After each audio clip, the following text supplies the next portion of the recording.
Right. నా previous video Maharashtra ఉప ముఖ్యమంత్రి అజిత్ పవార్ ఫ్లైట్ క్రాష్లో చనిపోవడం, అలాగే ఏదైతే ఫ్లైట్ ఆయన ప్రయాణిస్తున్నారో విఎస్ఆర్ ఏవియేషన్స్కి సంబంధించిన ఆ ఫ్లైట్కి, అలాగే హెరిటేజ్ ఫిన్లీస్ అనే చంద్రబాబు నాయుడు గారి కుటుంబానికి సంబంధించిన ఈ సంస్థకి ఉన్న లింక్ ఏంటి అనేది మనం మాట్లాడడం జరిగింది.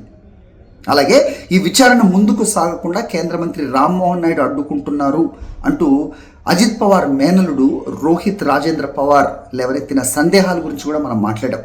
దానికి కొనసాగింపుగా నేను మళ్ళీ ఈ వీడియో చేస్తున్నాను.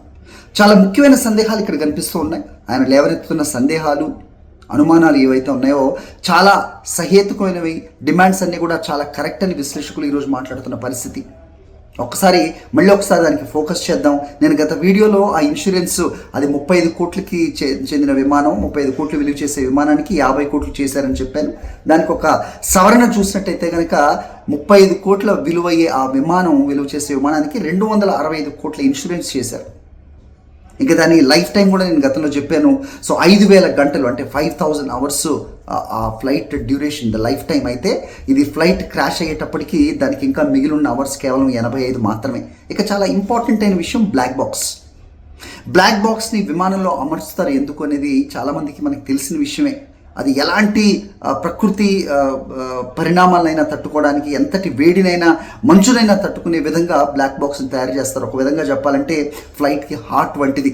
ఏదైనా ఫ్లైట్ ప్రమాదానికి గురైతే కనుక ఆ పైలట్ సంభాషణ ఏం జరిగింది, అలాగే ప్రమాదానికి కారణం ఏంటి అనేది బ్లాక్ బాక్స్లో నిక్షిప్తమై ఉంటుంది. దాదాపు 1100 డిగ్రీల వరకు కూడా ఉష్ణోగ్రతని తట్టుకుంటుంది అనేది ఒక అంచనా కూడా ఉంది. సో అలాంటిది బ్లాక్ బాక్స్ కాలిపోవడం ఏంటి?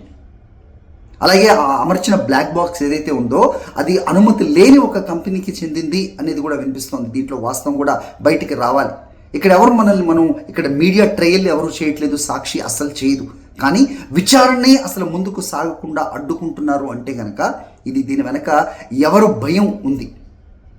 మరోవైపు విఎస్ఆర్ ఈ సంస్థ ప్రొవైడ్ చేసే విమానాల్లోనే ఆంధ్రప్రదేశ్ ముఖ్యమంత్రి, ఉప ముఖ్యమంత్రి లోకేష్ నాయుడు వీళ్ళందరూ కూడా తరచూ ఇటు హైదరాబాద్ నుంచి గన్నవరానికి సైకిల్ మీద వెళ్ళినట్టు, లేకపోతే బ్రేక్ఫాస్ట్ కూడా వెళ్తున్నట్టుగా వార్తలు వస్తున్న నేపథ్యంలో ఈ విఎస్ఆర్కి సంస్థ మాత్రమే వీళ్ళకి అందరికీ కూడా ఇది ప్రొవైడ్ చేస్తుంది అనేది ప్రస్తుతం వినిపిస్తున్న మాట. అది వాస్తవమా తేలాల్సిన అవసరం ఉంది.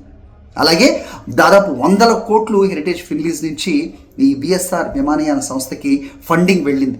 అయితే హెరిటేజ్ సంస్థ అంటే మన అందరికీ తెలిసిందే, రైతుల నుంచి వచ్చిన డబ్బు, అలాగే మన పాడి పరిశ్రమ ఏదైతే ఉందో దీని అభివృద్ధికి హెరిటేజ్ ఆ ఫండ్స్ సేకరించి దీన్ని మళ్ళీ సైఫండ్ అంటే డైవర్స్ చేస్తుంది అనేది కూడా వినిపిస్తున్నాయి. సో వీటన్నిటిలో ఈ తీగ లాగితే హెరిటేజ్, అలాగే తద్వారా సో ముఖ్యమంత్రి చంద్రబాబు నాయుడు వాళ్ళ కుటుంబం డొంక కదులుతుందా అనే సందేహాలు వస్తున్న నేపథ్యంలో దీని విచారణకి ముందుకు సాగాల్సిన అవసరం ఉంది. వాస్తవాలు బయటికి రావాల్సిన అవసరం ఉంది. తద్వారా ఏ సంబంధం లేదు అనేది వాళ్ళు ప్రూవ్ చేసుకోవాల్సిన అవసరం కూడా కనిపిస్తోంది. మరి ఆ దిశగా ఈ విచారణ సాగుతుందా? We have to wait.